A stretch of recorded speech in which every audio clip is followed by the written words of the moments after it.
Para pendengar yang dikasihi oleh Tuhan, dimanapun Anda berada, kiranya Tuhan senantiasa beserta dengan Anda.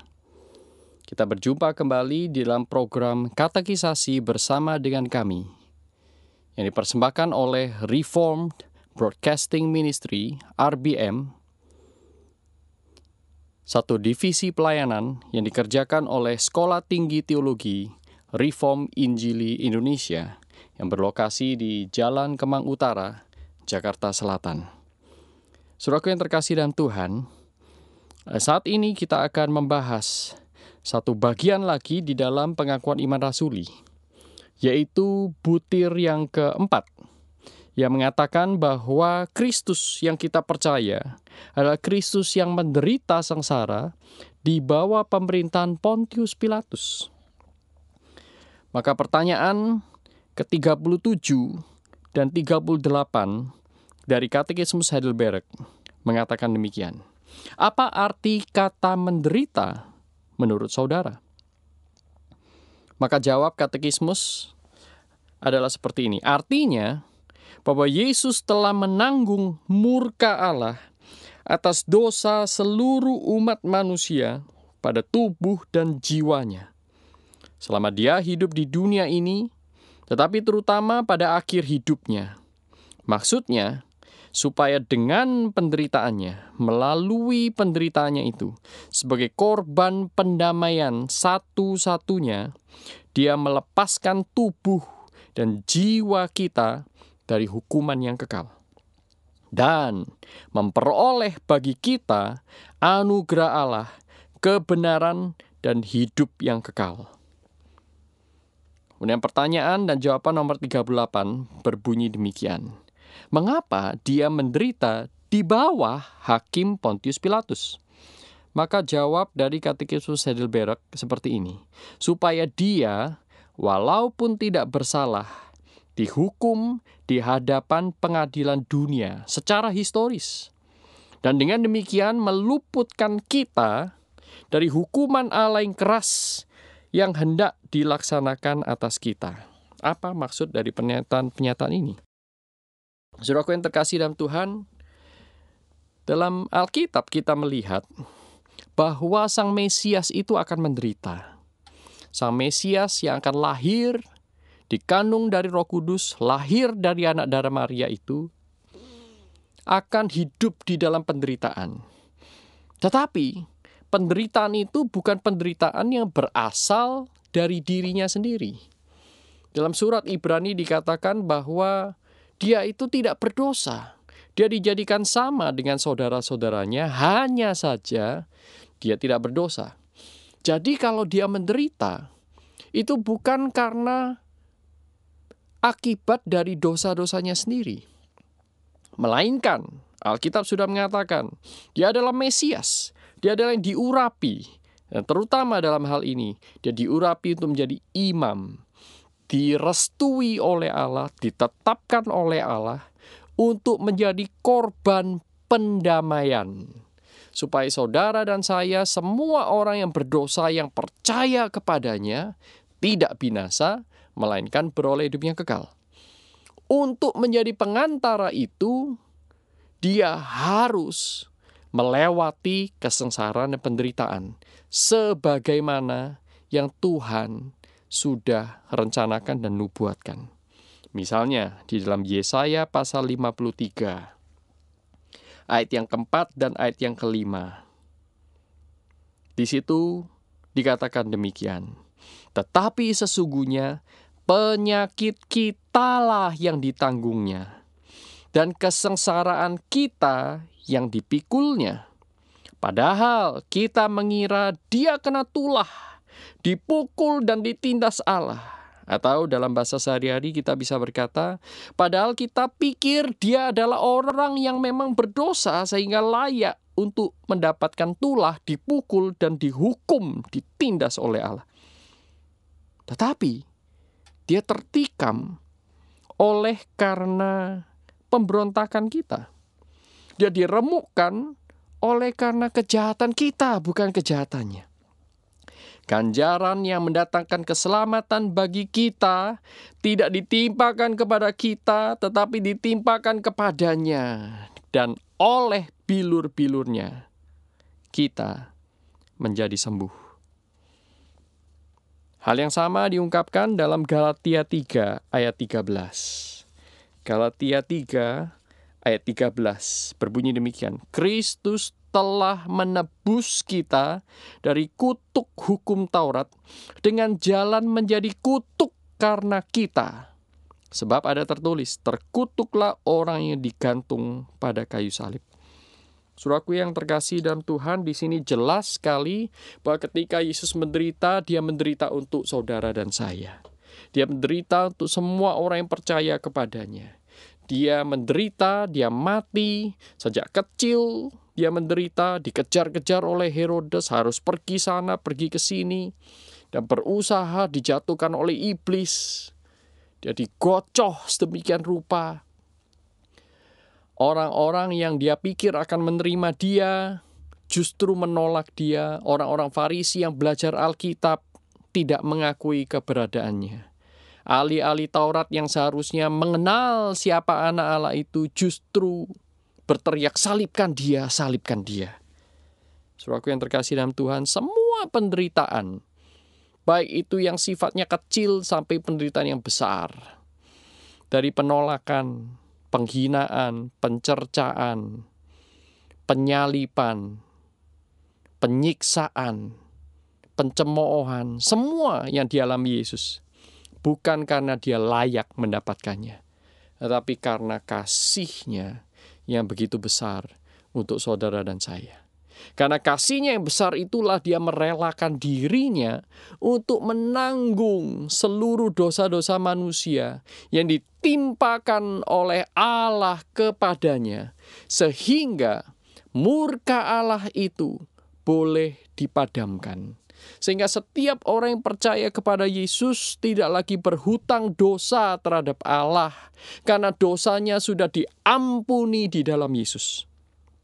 Saudaraku yang terkasih dalam Tuhan, maka kalau kita bertanya, mengapa dia menderita? Karena dia rela menggantikan saudara dan saya. Mengapa dia harus menderita? Karena dosa haruslah mendapatkan penghukuman yang setimpal.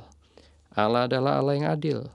Allah tidak melupakan dosa, tetapi Allah menyelesaikan dosa. Allah adalah Allah yang adil. Itu sebabnya Allah tidak menghapus dosa dalam pengertian menjadikan dosa itu dari ada menjadi tidak ada. Bukan menghapus dosa, tetapi membereskannya di dalam Yesus Kristus. Saudaraku yang terkasih dalam Tuhan, Kristus sudah melakukan segala macam penderitaan supaya saudara dan saya dibebaskan dari dosa dan kuasanya. Semakin hari semakin kita itu mengalami kehidupan yang berkemenangan. Oleh bilur-bilurnya saudara dan saya disembuhkan dari penyakit-penyakit dosa. Banyak orang mengartikan ini secara harafiah. Misalnya, saudaraku, oleh bilur-bilurnya maka kanker harus pergi dari diri orang beriman. Oleh bilur-bilurnya semua penyakit glaukoma, kencing manis pasti sembuh karena Yesus sudah menderitanya buat kita. Apakah itu yang dimaksud dalam Yesaya 53 ini? Yesaya 53 berbicara tentang hubungan manusia dengan Allah, bukan antara hubungan manusia dengan alam. Nah, ketika saudara dan saya itu diselamatkan dan Mesias itu telah menggantikan diri kita di hadapan Allah, menanggung seluruh dosa kita, sebenarnya yang menjadi concern Allah adalah kehidupan relasi kita bersama dengan Allah. Bukanlah masalah sakit penyakit. Sekalipun saudaraku, Tuhan bisa bekerja di dalam diri orang beriman, menyembuhkan sakit penyakit mereka dengan mujizat. Saya tidak menolak mujizat sama sekali. Tetapi ayat ini tidak sedang berbicara tentang sakit penyakit secara fisik, tetapi lebih kepada sakit penyakit secara rohani. Sehingga ketika Tuhan itu berkata, oleh bilur-bilurnya kita menjadi sembuh. Ini adalah yang dimaksud sebagai keselamatan kekal yang Tuhan berikan. Bukan keselamatan di dunia ini, di sini, dan di sana. Tetapi keselamatan yang sifatnya kekal. Yang tidak mungkin bisa diperoleh selain di dalam Yesus Kristus. Itulah yang dijanjikan oleh Allah kepada saudara dan saya. Orang-orang Kristen, orang-orang beriman sejak dari perjanjian lama sampai perjanjian baru tidak lepas dari sakit penyakit. Bahkan kalau saudara dengan teliti melihat, orang-orang beriman seperti para rasul pun mati penuh dengan penderitaan. Paulus mengalami karam kapal, dikejar, diracun, mempunyai sakit-sakit tertentu. Tuhan tidak serta-merta melepaskannya hanya karena dia beriman. Justru karena imannya, dia bisa melewati segala sesuatu itu dengan kemenangan. Nah, ini yang lebih penting, saudaraku. Saudaraku yang terkasih dalam Tuhan, dan ingatlah pula bahwa kita dipanggil untuk menyerupai Kristus. Kristus tidak berusaha untuk menjauh dari penderitaan, tetapi dia juga tidak mencari-cari penderitaan. Jikalau penderitaan itu di tangan Allah, dipakainya untuk memurnikan iman kita, maka harus dengan iman pula kita berkata, Tuhan, tolong saya, murnikan saya. Lebih penting, saudaraku, kita sakit tetapi iman kita dikuatkan, daripada ketika kita sembuh dan kita semakin menjauh dari Tuhan. Dan tentu keberdosaan kita berkata, bukankah lebih baik dua-duanya? Tidak sakit, tapi juga beriman. Nah, saudaraku yang terkasih dalam Tuhan, memang ada orang-orang tertentu, Tuhan karuniakan seperti itu. Hidupnya seolah-olah lancar, tetapi sebenarnya tidak demikian. Kalaupun betul demikian, itu adalah hak Allah. Dan Allah tidak menjanjikan kehidupan sedemikian untuk setiap anak-anak Tuhan yang beriman. Ayub tidak lolos dari pencobaan sang iblis. Daud tidak lolos dari pencobaan dunia. Sadrah, Mesah, dan Abednego, serta Daniel hidup di dalam penderitaan ketika mereka dibuang. Tetapi yang menyatakan bahwa mereka betul-betul anak Tuhan adalah mereka tidak pernah berdoa untuk kelepasan dari penderitaan-penderitaan jasmani. Maksud saya adalah bahwa mereka tidak menganggap kelepasan jasmani itu hal yang penting. Perhatikan Sadrah, Mesah, dan Abednego. Ketika dihadapkan pada pilihan, engkau mau aman, tidak sakit, jauhkan dirimu dari Tuhan. Tapi kalau engkau masih mau memilih Tuhanmu, maka engkau masuk dalam perapian menyala-nyala yang tentu menyakitkan, tubuhmu akan dibakar. Dan di sana dinyatakanlah iman yang sejati, yaitu mereka memilih untuk masuk dalam perapian yang menyala-nyala karena mereka tidak mungkin menolak Allah yang mereka sembah. Apa yang mereka katakan, saudaraku? Jikalau Allah yang kami sembah itu menolong kami, maka akan terjadilah. Tetapi jikalau dia tidak mau menolong kami, dia mengizinkan kami lihat penderitaan itu, kami sekali-kali tidak akan pindah ke Allah yang lain. Luar biasa, saudaraku. Dan itulah iman yang sejati. Iman yang juga dinyatakan oleh pemazmur di dalam Mazmur 73. Siapa gerangan ada padaku di surga selain Engkau ya Tuhan? Apalagi yang kuingini di bumi selain Engkau ya Tuhan? Sekalipun dagingku habis lenyap, dagingku dan hatiku habis lenyap, Engkau tetap gunung batuku selama-lamanya. Atau dengan kata lain, saudaraku, kalau dalam konteks kita, Tuhan, sekalipun aku jatuh miskin, aku kehilangan pekerjaanku, aku kehilangan kesehatanku, aku kehilangan warisanku, aku habis kecopetan, aku selalu mengalami kesulitan dan kemalangan, aku tidak akan pernah menjauhkan diriku dari Engkau, Tuhan. Tuhan bekerja dalam segala sesuatu untuk kebaikan kita. Maka apapun yang kita alami, saudaraku, itu tidak pernah luput dari tangan Allah yang memelihara. Kadang-kadang kita berada di atas, kadang-kadang kita berada di bawah. Kadang kita menikmati kenyamanan, kadang kenyamanan itu menjadi sesuatu yang sangat mahal harganya. Tetapi apapun yang kita lewati, baik itu di padang rumput yang hijau, atau di dalam lembah bayang-bayang maut, saudaraku, marilah mata kita tidak tertuju kepada situasi dan kondisi yang akan senantiasa berubah dalam hidup ini. Tetapi marilah kita mengarahkan mata kita hanya kepada Allah, Sang Gembala kita. Bukankah itu yang diajarkan dan diteladankan oleh Tuhan Yesus Kristus? Ketika dia tidak diancam, dia mengatakan, makananku ialah melakukan kehendak Bapa-Ku.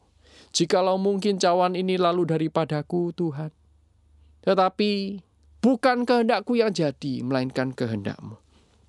Saudaraku yang terkasih dalam Tuhan, di manakah orang-orang Kristen pada zaman ini yang memiliki iman yang sejati, yang bertahan di tengah segala amuk dunia ini, di tengah segala pencobaan dunia dan iblis yang begitu menggiurkan, tetap berpegang erat kepada Tuhan. Tidak cengeng, tidak mudah komplain, tetapi sebaliknya, hidup menjadi saksi bagi kehadiran Kristus di dalam dirinya. Saudaraku yang terkasih dalam Tuhan, jikalau saat ini saudara berada dalam kondisi hidup yang sulit, percayalah bahwa Allah turut bekerja dalam segala sesuatu untuk kebaikan Anda. Jikalau saat ini Anda berada dalam kondisi yang enak, nyaman, jangan lupa, semua itu juga adalah anugerah Tuhan yang seharusnya membawa kita untuk semakin hari semakin memuji Tuhan dan menjadi berkat bagi orang-orang lain yang mungkin tidak seberuntung saudara. Sehingga di dalam segala sesuatu, setiap anak Tuhan tidak pernah terlena dalam kenyamanan, tetapi juga tidak terbius atau tidak pingsan di dalam kesulitan, melainkan dalam segala kondisi tetap memuji, memuliakan Allah. Kristus menderita untuk saudara dan saya, supaya saudara dan saya yang mengalami penderitaan bisa mendapatkan teladan. Kita juga bisa semakin dimurnikan dari dosa-dosa kita. Dan Kristus yang sudah menderita di bawah pemerintahan Pontius Pilatus, dia adalah Allah yang betul-betul menderita secara historis. Nama Pontius Pilatus disebut di sana untuk menunjukkan historisitas penderitaan Yesus. Dan Allah yang secara historis sudah menunjukkan kasih-Nya begitu rupa. Dia adalah Allah yang sama, yang akan setia berada bersama-sama dengan kita semua di tengah-tengah apapun penderitaan yang saudara dan saya alami saat ini. Kiranya Tuhan terus menguatkan, terus menghibur saudara, menghapuskan air mata yang meleleh, menguatkan hati yang sudah terlelah. Dan kiranya Tuhan menguasai hidup kita sepenuhnya. Dan biarlah Tuhan senantiasa memberkati hidup kita. Shalom.